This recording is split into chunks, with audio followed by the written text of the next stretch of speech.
Okay, no muss, no fuss, no chills, just thrills. Today we're talking about how the energies are changing from the summer to the fall with this lunar eclipse full moon in Pisces during Virgo season. It's back to school. It's very much the energy of, okay, we're reassessing, we're getting our life together. We spent this summer waiting. Waiting for what? That's going to depend on you. My message was that it'll become clear as we move into the fall. We're at the beginning of that process now. I think if it's not clear yet, it will become clear over the next month or so. But I think we're ready to start asking the important questions. We're ready to start looking at ourselves soberly and making some decisions that we were putting off. No judgment. I think the right thing to do was to put them off. The world wasn't ready to change yet. Our world wasn't, it needed that incubation period, but now we're on the precipice. And so what I really want to talk about is what that might look like for us as we're moving into that period. Yeah. Manifesting a new beginning, for real, once and for all on the earthly plane. We're really going to start to see things change. And they're changing as a result, I think, of our attitude. The Queen of Wands was an energy that we carried throughout this summer. It was an energy of quiet expectation that the things that we want and need will come to us in their own time. It's that magnetism of a charming personality, right? Just understand.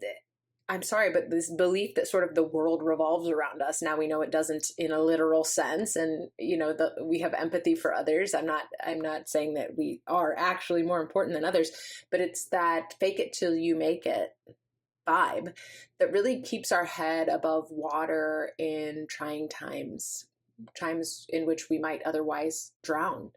So I don't know about you, but for me, the summer was kind of like that, in the sense that I don't know what the future holds. And if nothing changes, it's going to be bad. Something has to give. But I didn't know yet what that was going to look like. I still don't know what that's going to look like. But now's the time that I think the energy is refreshing itself, and we're able to drum up that force, that intent. We're able to refocus ourselves on getting the work done, getting what we need. And because we spent the summer, I want to say, in stillness, the work was taking place, but it was taking place more in our mind, our bodies, our energy than it was out in the world, on the ground. Because we spent the summer in stillness doing that work, now things are going to be able to pick up in our external reality.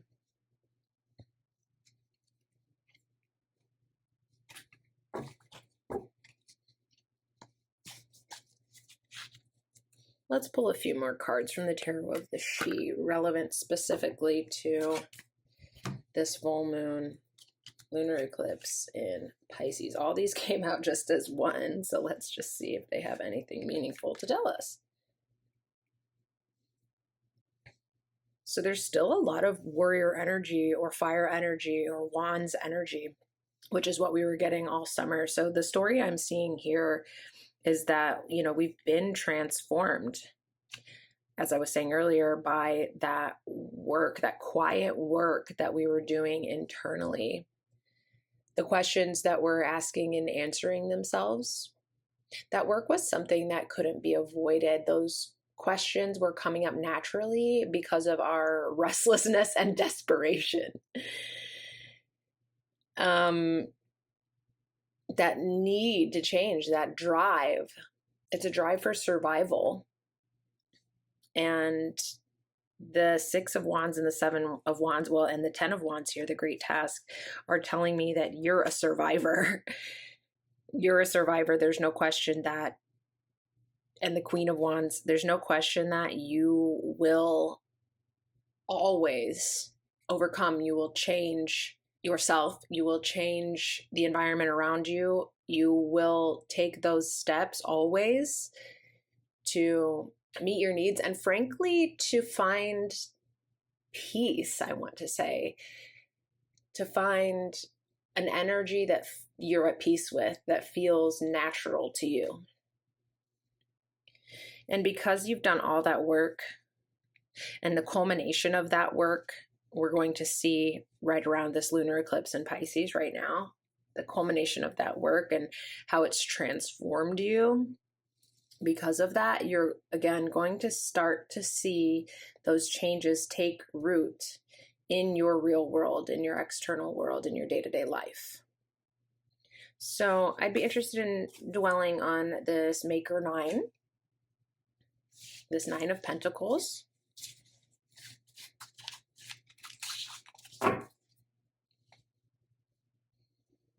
And the question I have for the Rider-Waite deck is, now that we're moving into this period of action, how can we take steps, or what kind of steps can we take to help move this thing along, to water and nourish the seeds that were sown psychically as we were experiencing this profound spiritual and mental shift over the summer?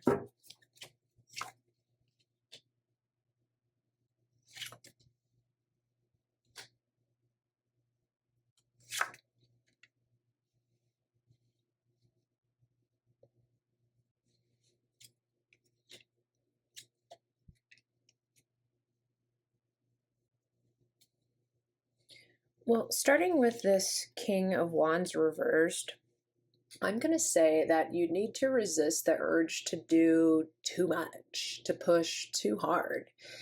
I know that I'm talking about this period as a period of action, as the time to implement our new reality that we've been dreaming of, but it's going to take its course. We still have to let things unfold naturally. Forcing it isn't going to get us anywhere, frankly. And interestingly, I guess something similar with this Ace of Cups reversed. I think the Ace of Cups has gotten us to precisely the point that we're at now. It speaks to me of that kind of magnetism that I was talking about with respect to the Queen of Wands. Our heart beats to a certain vibration, and it puts us exactly where we need to be. And I think we are now exactly where we need to be. But we can no longer rely on that as our only strategy. So the way forward is going to have something, it's going to be somewhere in between pushing it too hard, forcing too much, and laying back and letting it happen, thinking that we can simply manifest our reality by dreaming it into being.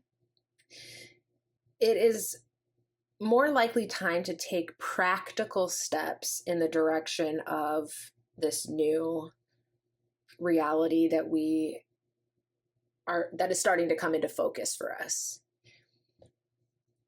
And it's more likely that we're going to have to use a little bit of our intellect, of our, I want to say cunning, but at the same time I don't want to say cunning. The idea is not to trick, it is not to fight, but maybe it is to compete. Maybe it is to step up, to step into a position that you are capable of and worthy of, and maybe that you've been rejecting or neglecting prior to this. Maybe for one reason or another, you thought it wasn't for you, and it could have been, maybe you just didn't believe in yourself. Maybe you didn't think you had what it takes, or maybe you rejected it for other reasons, ideological reasons. You just thought you weren't that kind of person. Well, maybe you are. Because here's the other thing I'll say about this energy and what I'm seeing around me and in the lives of the people that I've been interacting with all summer. There's major midlife crisis energy going on in people of all ages. And what I mean by that is that reality is coming into a focus in such a way. Again, I think earlier I was talking about desperation. reality is coming into focus in such a way that we're realizing that we have to let go of something, some vision of ourselves or of the world that organized our past reality, that organized our lives up until this point. We're getting sober, literally and figuratively. And because we see the world in a new way, we can now come to see ourselves and our place in it more realistically, which is ultimately going to work to our advantage. It's not going to do us any good to be operating in a dream world, a world that doesn't exist. So this energy, I think, is, especially this Virgo energy, is about letting go of that dream or that understanding of yourself, of the world, and being willing to become something totally new, to go in a completely different direction. And that takes courage. That takes a lot of courage to change course, to admit to yourself anyway that you were wrong, to acknowledge the delusion to a certain extent. And I say that with all the love in the world, because me too.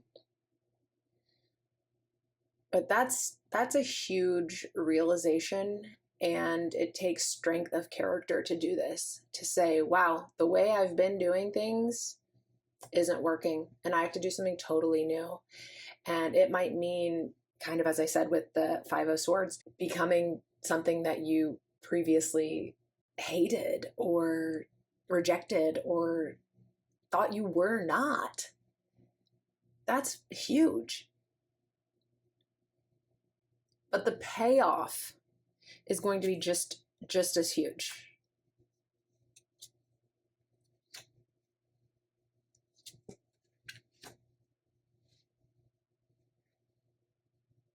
This tells that story that I was just telling. Seven of Pentacles, effort sustained. You've been working your whole life at something. Working, never to see it pay off, right? And now you finally can put that idea to rest, that worldview to rest. It didn't work. It didn't work, and you're unsatisfied by it. And there must be something better out there for you. There must be something more fulfilling, one way or another, spiritually, emotionally, maybe financially. There's something waiting for you on the other side of this realization.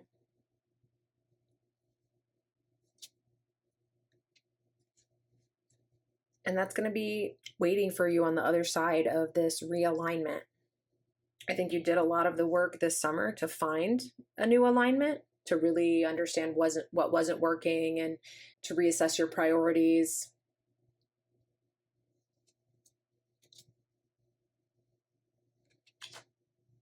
To make a new wish, to dream a new dream, to set a new expectation for the you that is being birthed right now. I keep drawing cards thinking I'm going to find something to something to indicate what we have to look forward to. And, you know, things are still fuzzy right now. As I said, things are still coming into focus. So let's just leave it at the star and say that the best we can do right now is to have hope and belief and expectation that this realignment, reassessment is going to pay off for us in the way that we want it to. And that, of course, is going to look different for every single one of us.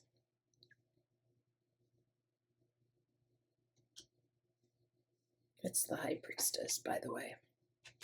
Anyway, if this resonated with you, especially about the midlife crisis energy, I would love to hear about the transformation that you're going through down in the comments. If you've listened to this far, please take a second and fill me in. These are the three cards that we just wanted to speak. We have, again, the Maker, Ace of Pentacles, Dreamer 6, we're going on a transition insights voyage. That's 6 of Swords, and the High Priestess. So just keep doing what you're doing. Make sure you're tuned into your intuition. And when you see your opportunity, take it. We're entering the season of seizing opportunities. Okay? See ya.